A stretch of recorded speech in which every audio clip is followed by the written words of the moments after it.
થરાદના દારૂ અને ડ્રગ્સના મુદ્દાને લઈને આજે જિગ્નેશ મેવાણીના સમર્થનમાં ડીસામાં ખૂબ જ મોટી સંખ્યામાં રેલી કાઢીને આવેદનપત્ર આપવામાં આવ્યું.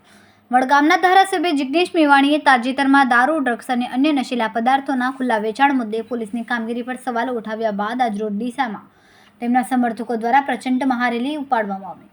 આજની રેલીમાં આપ નેતા ડોક્ટર રમેશ પટેલ પણ જિગ્નેશ મેવાણીના સમર્થન રેલીમાં જોડાયા અને સરકાર અને બુટલેગરોને કહ્યું કે આવનારા સમયમાં તમારી પણ બહેન દીકરીઓને આ દિવસો ન જોવા પડે એટલે દારૂ, ડ્રગ્સ બંધ કરાવો.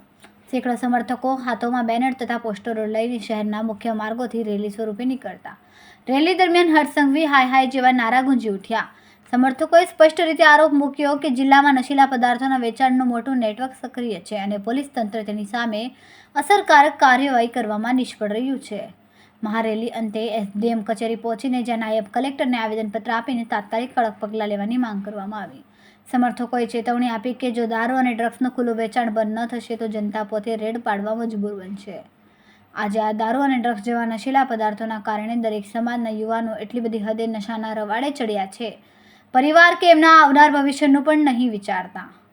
જ્યારે જિગ્નેશ મેવાણી દ્વારા સમાજના યુવાનોનું ભવિષ્ય ન બગડે તે માટે, બાળકો અનાથ મહિલાઓ વિધવા ન થાય તે માટે થરાદ પોલીસને રજૂઆત કરવા મામલો વધુ ઉગ્ર બન્યો. અહેવાલ મહાવીર શાહ, ડીસા, બનાસકાંઠા.